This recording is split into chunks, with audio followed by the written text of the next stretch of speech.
closed doors, I'm a fool for your love. Hey guys, welcome back to my channel, and in today's video I am going to be reacting to people who trusted their gut instincts. So basically everyone who's not me. Oh, we have a long one, okay. This was a few years back. I came out of a club in my hometown after a heavy night of drinking. I was a student then, and out with a lot of university friends. Friends that I lost during the night. I was alone. Me, all the way. I was going to get a taxi home, but thought I could do with some McDonald's first. We have a big 24-hour one in our town. During my drunken walk towards McDonald's, I heard crying coming from one of the dark, narrow alleyways we have in our own town. I followed the noise down the alleyway until I came across a woman with her face towards the wall. She had a hood covering her face and no distinguished features. At first glance, I thought that maybe she'd been raped or mugged. Why would rape come immediately into your mind? Like, I'm sorry, but I don't know. I personally think that's just weird for the first thing to come to your mind. Like, why would she be a woman crying in an alleyway? Anyway, as I got closer to her in that poorly lit alleyway, I saw two giant industrial bins between her and myself. I wasn't until I got within a few feet of the bins that I stopped. It was like a giant shock went through my body. I don't know how to adequately explain it other than a primal instinct. Within 2 seconds of seeing them bins that are large enough for people to hide behind, the dark lighting on the alleyway and the faceless woman crying, I was 50% sure I was prey. I had an urge to run away. It was like something inhuman in me was telling me to turn and run fucking legs out of that dark place. Sorry, I shouldn't be laughing. When I got to at the end of the alleyway, I turned to see if anybody was chasing me. Nobody was, but nobody was crying also. Woo! Girl! Okay, so my second one. When I was in college, I lived in a sketchy part of Chicago. Humboldt Park / Logan Square before gentrification. I like to take late night strolls, even when I was living in that neighborhood as a 20-year-old woman. Yeah, I know, pretty dumb of me. Yeah, well, yeah. One night I was feeling stressed out, so I embarked on one of my late night strolls. I was walking along a somewhat busy road. Cars were zooming past me. Pretty normal. I wasn't paying much attention because I was too wrapped up in whatever was stressing me out that night. Suddenly a chill up my spine. Hypervigilance washed over me, and I became more alert than I have ever been. Something was wrong. Something was watching me. Well, I would just be running by that way. I quickly spotted a car. It was driving in the opposite direction, a little slower than usual. It was too dark for me to see anyone inside the car, and the car was pretty unassuming, but I still knew something was off. They were watching me. I just knew. Well, I mean, if there was a car driving unusual, but you still can't see somebody in it, well, guess what? It's not going to drive itself, is it? Oh, well, actually, I say that, but 2019. The car drove past me, then made a U-turn. Now it was right behind me, creeping along the curb. Ooh, I get chills, sorry. Luckily, there was a Walgreens a few blocks ahead. I started walking faster, and the car eventually sped past me and disappeared into a corner. I somehow knew it wasn't safe, so I still sprinted towards Walgreens. Sorry, I feel like something's watching me now. I told the security guard what happened, and we both went outside. The car was parked up on the street about 50 to 100 feet away. The security guard was a big guy who looked intimidating. He marched towards the car, and the car immediately backed up, made a U-turn, and then booked it out of there. The security guard called the cops, and they drove me home. I never took a late night stroll again. My gut made me more alert, but it was really the security guard who saved my life. I'm positive that he wasn't there that night. Something bad would have happened to me. I wish I could find that security guard to thank him. Well, you didn't thank him on the night? Well, that's a bit dumb. I mean, you should have at least thanked him on that night. Sorry. Anyway, another point. That is creepy. Like, literally, I used to have really bad anxiety where I would not go outside in case something like this happened. Well, back to the camps I go. Oh my god, this guy saved their dad from overdosing. When I was in my late teens, I was hanging out with a friend in my room. Suddenly I started feeling panicky when something to leave the house. I decided to listen to my gut and told my friend we had to go to the store right now. We went outside to find my dad passed out in his truck, looking really sick and pale. My friend and I pulled him out of the truck and called 911. While I performed CPR on my dad and saved his life, later I found that he had overdosed and choked on his own vomit. Who knows what would have happened if I didn't have the overwhelming urge to talk to the store for no reason. He was always a drug addict, but he did it very well, with help from my mum. Oh, poor girl. That was the first time I found out about his problem. We didn't know he was an alcoholic. Heroin was his drug of choice. Well, drugs kill. Right, this is just a creepy story. This guy predicted... Like, okay, before I read that one night, that is luck. See, here's the thing. Listen to your gut instincts, because, like, it's... your body knows. I don't know how it knows, but it just does. It's like you're connected to everyone around you. Oh, that's weird. But anyway, this guy predicted their grandpa's end. Like, I'm sorry. How do you predict somebody's death? Like, oh... When I was 8, I told my father not to go on a date that night because something bad was going to happen. He told me not to worry, that I would be fine with my grandfather. When grandfather died, are you sure? I don't think they know how to spell. I got back to his house. He laid on the couch and died in front of me from a stroke. That would be awful. Imagine being out. Oh my god, that guy. Oh, he had PTSD. I just feel it. That horror movie instinct said, wow, oh my god, I feel like horror movies actually made horror instinct. I'm telling you, horror movies saves our lives, I'm telling you. I dropped my blind mother off to unlock the front door, and I went, why did you have to say that I was blind? I mean, okay. And I went to put the tandem away in the shed. I get back to the house and phrase, horror movie, and adrenaline pumped through my head. I froze for a second, trying to figure out why I was so scared. My mum screams, the back door flies open, and this guy runs out. I don't know who he is, and he looks unhinged. Not like a robber, just looks insane. Our eyes meet, and he runs back inside. I hear his footsteps, and I take off, but there is no way I can get around the house before he does. Thank God my mum had already started running. He chased us about half a block, and we made it to the neighbour's house and called the police.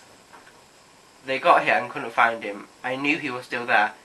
And I told my mum right before they left, I said, my mum asked the policeman that she happened to know it's a small town to look one more time. The guy was hiding under a swamp cooler. Nothing like that was ever happened to me before or after. I'm sorry, look, that is really scary, but are we just going to ignore the fact that your mum just started leaving and, like, she didn't even call your name, like, you actually had to, you saw your mum leaving and she didn't, like, say, hey, come follow me, no, she just... Oh, that's me in a situation. Sorry kids. Sorry to my future kids, but if there's a robber in the house, you spend for yourselves. God, this... Probably too late to this party, but I wanted to share my story. Okay.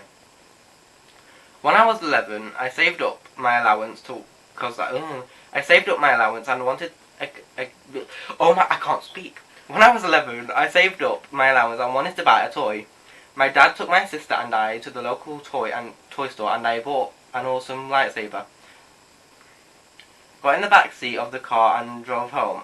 I should mention that this was during a mild nor'easter storm in 1996 and the wind and rain were just starting to pick up. We pulled into the driveway and my dad and sister got out of the car and went into the house. I was so excited about my new toy that I had to open it in the car. So I did, and while I was admiring the glory of my new Jedi weapon, I felt the Force speak to me.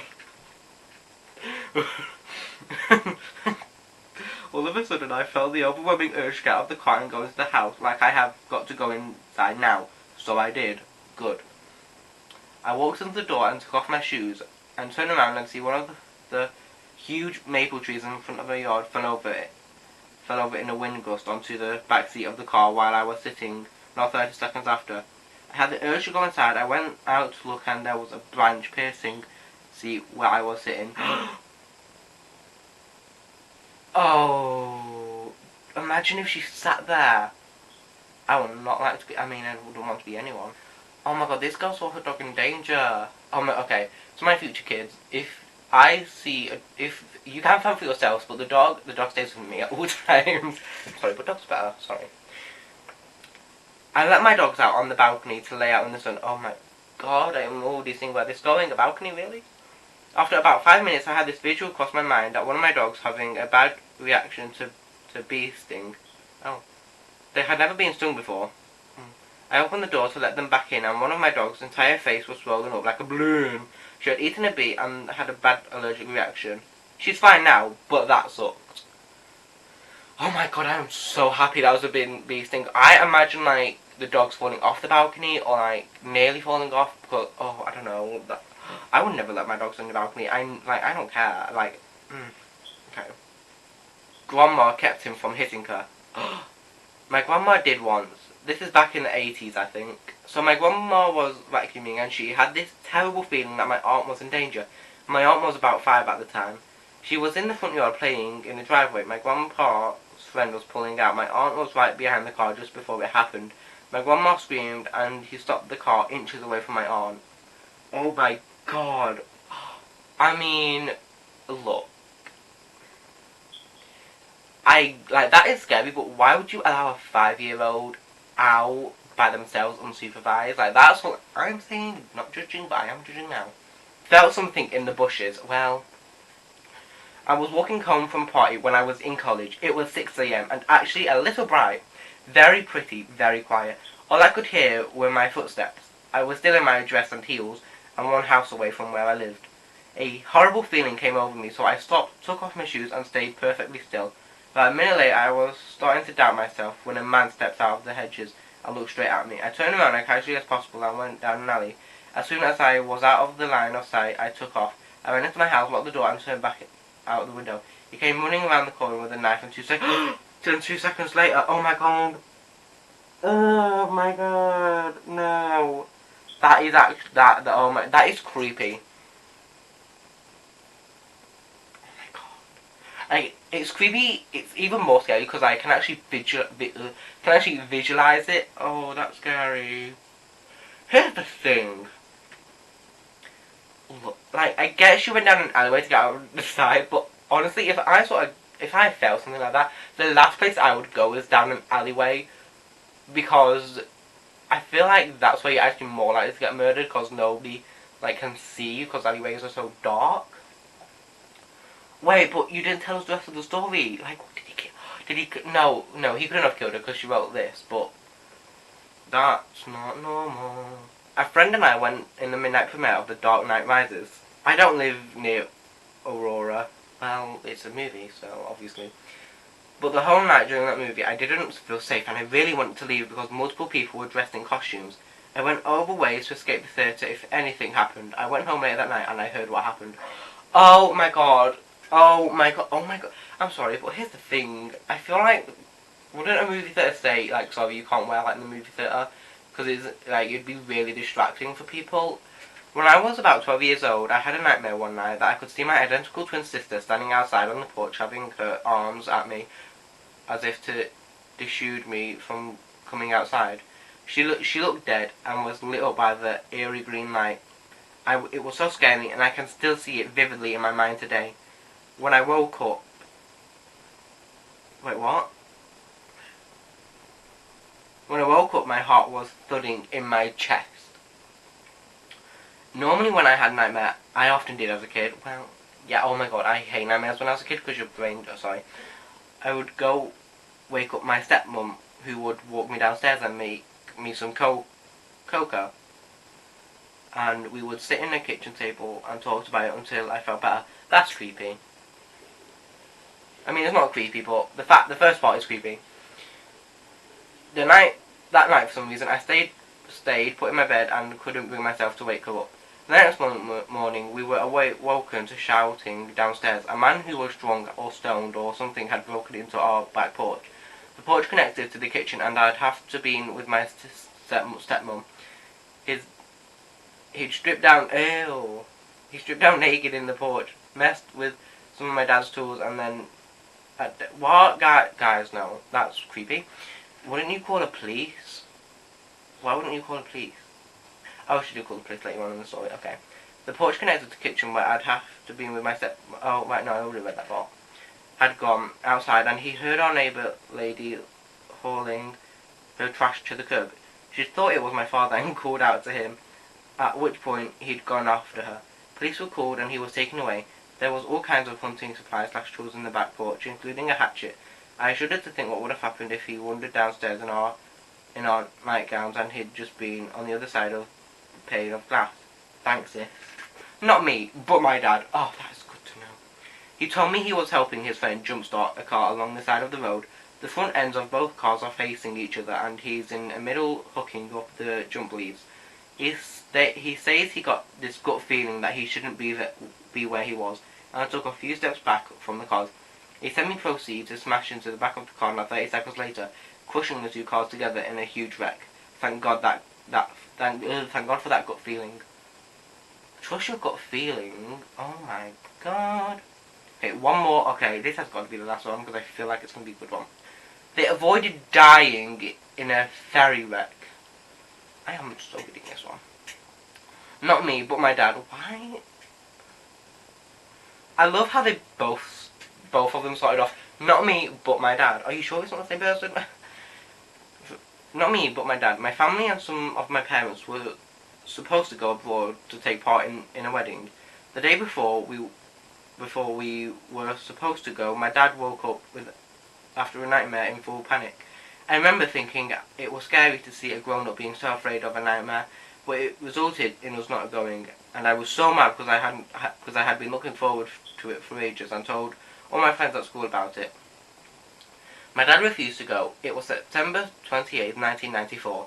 The country we were supposed to visit was Estonia in the ferry, and the ferry was supposed to be on sank that night, where 852 people died.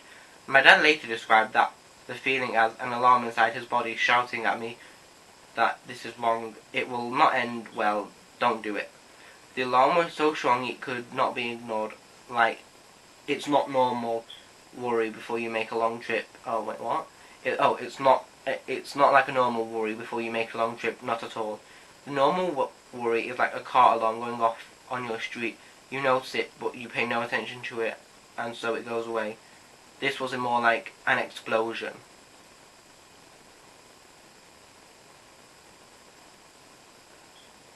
I mean, I would be mad too, but wow. Anyway guys, that is it for today's video. That was the most creepiest thing I have ever read, because I wish I have a dream like that though. Actually no, I don't. Anyway guys, make sure to smash that thumbs up, subscribe and turn on post notifications so that you guys get notified every single time I upload. Bye!